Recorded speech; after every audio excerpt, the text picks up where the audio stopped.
The house was a skeletal shadow against the moon, surrounded by thorny, overgrown bushes. We called it the Ringer House, though Jimmy hadn't been seen in years.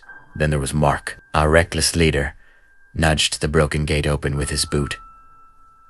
"Remember the fucking rule," he whispered, with a cocky grin splitting his face. "If you hear a bell, you'll be dead before your body hits the ground." Alex, the nervous one, pulled his baseball cap lower over his eyes. Then there was Sarah, pale but focused, gripped a heavy flashlight. The chill wasn't from the December air. It was the weight of the legend. Jimmy the Ringer, the partially blind ex-military man, lived here. His house was his fortress of grief. Jimmy hadn't gone mad after his service. He went mad after the robbery.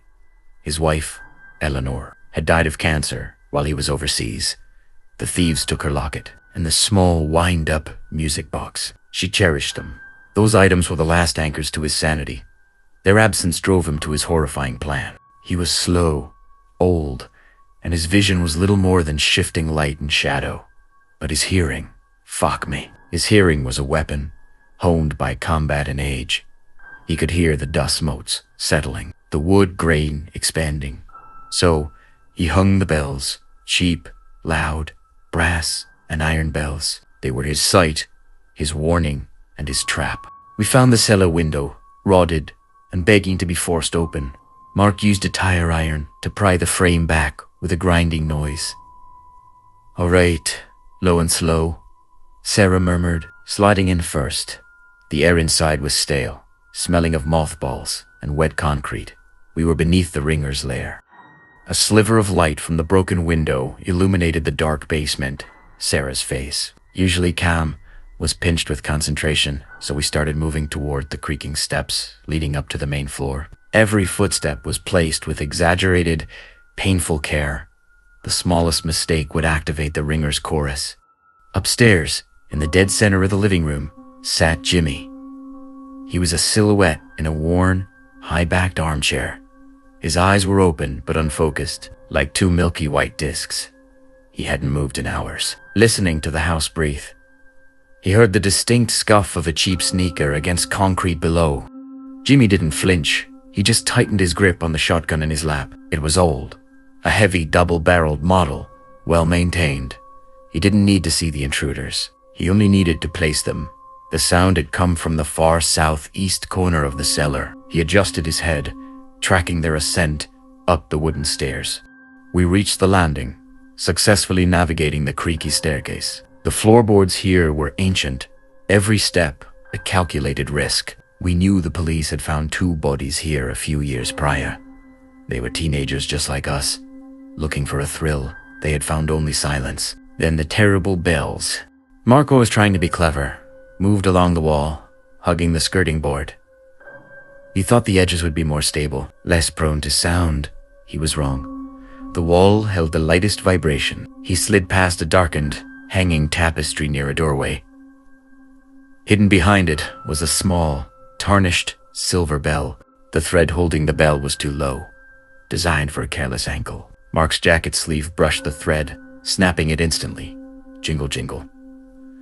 It was one high-pitched, sharp, agonizing sound in the silence.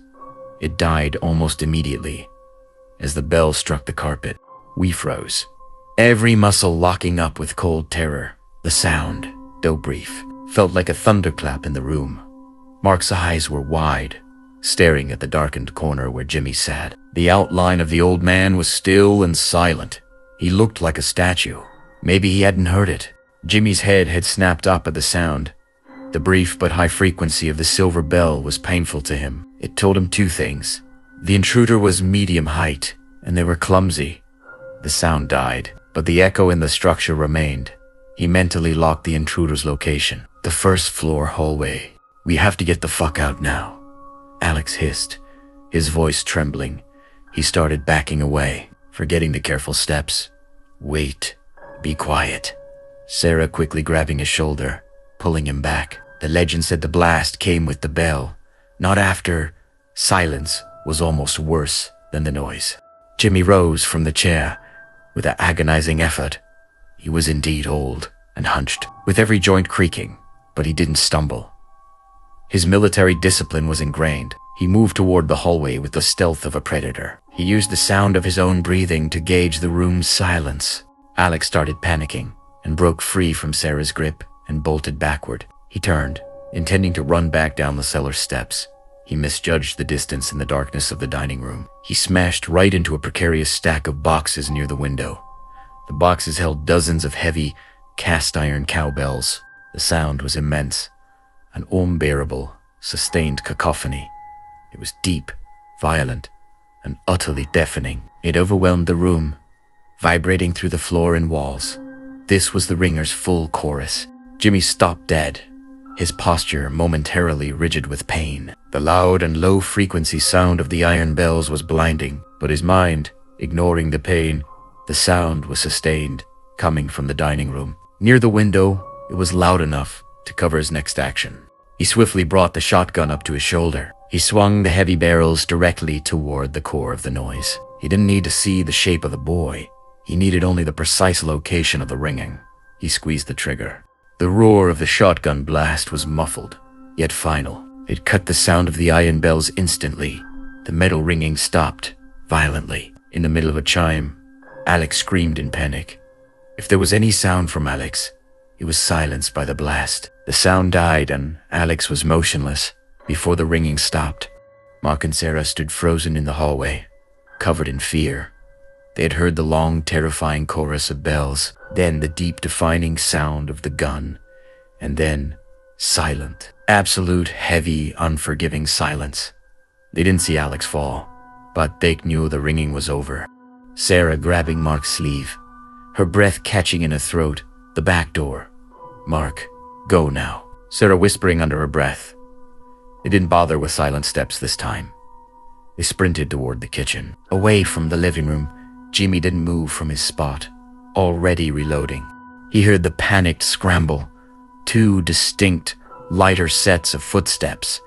They were moving too fast, too carelessly. They were running towards the rear of the house.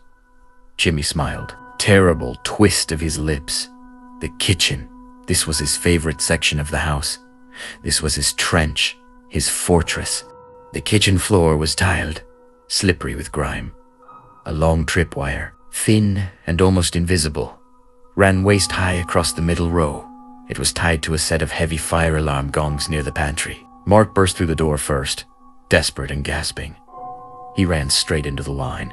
The gongs were massive, designed to be heard 4 blocks away. The deep, resonating sound filled the entire structure. It was not a playful jingle. It was a furious, echoing warning. The sustained vibration shook the dust from the ceiling. Mark tripped over, crashing to the ground. But the sound was already active. Sarah, right behind him, came skidding to a stop, covering her ears as the sound was deafening. Jimmy was already there, moving from the hallway opening. He raised the gun, aiming at the source of the prolonged, echoing alarm. He tracked the sustained sound until it found sight in his mind. He fired the second barrel. Blam! Again, the heavy, final sound of the shot. The reverberating boom of the gongs instantly went flat. Mark fell, dead before the vibration faded. Sarah didn't look at the falling bodies, or the smoking gun. The silence was what saved her. It told her that danger was past. She scrambled over Mark's body and crashed through the flimsy wooden door and ran blindly into the night. Sobbing uncontrollably, she ran until the ringer's house was a forgotten shadow. Jimmy lowered his gun, his milky eyes staring blankly at the pantry. The silence returned, clean and pure, stabilizing his heavy breathing. Checking for any sounds, he heard the faint, distant sound of a girl running down the road. He didn't pursue her. She wouldn't come back. He had his peace, and the bells needed resetting. Because in Jimmy's mind, he's always at war, always ready to defend his territory. The ringer's house still stands dark and silent, a fortress against the moon. Only the desperate or the foolish approach the gate. The legend persists, whispered in the schoolyards and dark corners. If you go to Jimmy's house and you hear a bell, your time has already come. You will be dead before the beautiful and terrible ringing of the bells stop.